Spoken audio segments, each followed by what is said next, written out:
Willful blindness came about when the banks started to collapse and everybody said they couldn't possibly have seen this coming. And I thought, actually, don't be so stupid. Everybody could see it coming. Everybody did see it coming. There's a mountain of evidence that everybody saw it coming.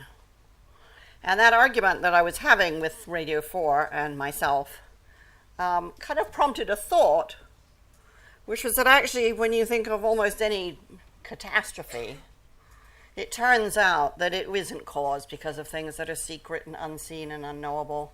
It comes about because of things that are public, that are absolutely knowable, and that somehow we fail to respond to appropriately. Willful blindness is a legal concept which says that if there are things that you could know and should know and somehow manage not to know, the law holds you responsible. I first encountered it when I wrote 2 plays for the BBC about Enron. And as a former chief executive myself, it kind of sent chills down my spine. And essentially the thesis that I put forward in my book is that we are all highly driven to develop and to protect a positive image of ourselves. And one way that we do that is not to see anything that threatens to undermine that self-esteem. We are pretty much hardwired to be obedient. Milgram's research and all the subsequent imitations of it have shown that on the whole, if you ask somebody to do something wildly unethical, the chances are extremely high that they will.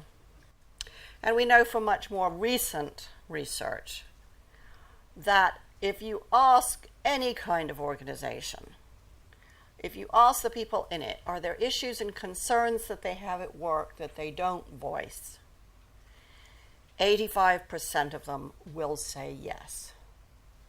Steep hierarchies make it worse. They make the people at the bottom feel that they're never going to be heard, and they make the people at the top feel that they can get away with just about anything with impunity.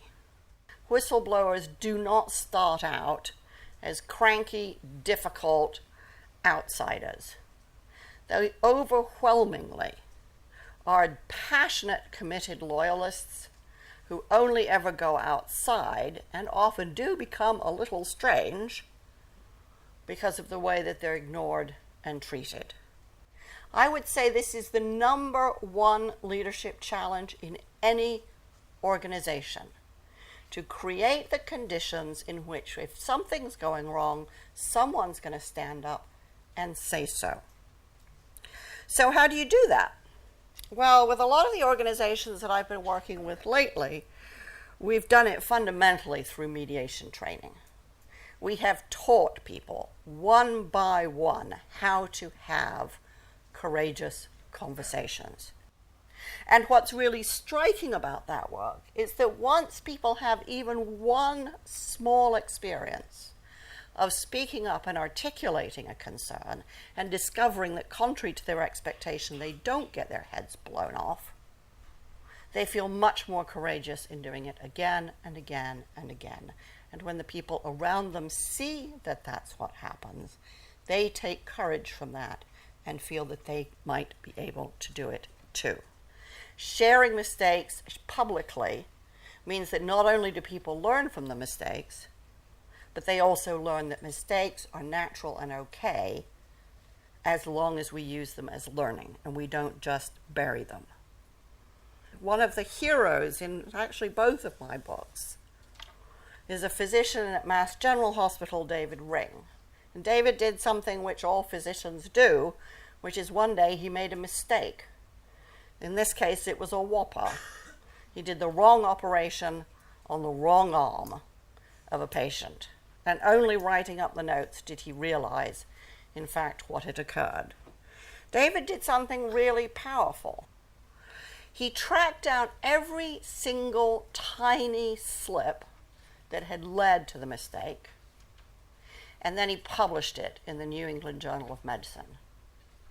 That's the moment at which David went from being thought a really good physician to being a really great man.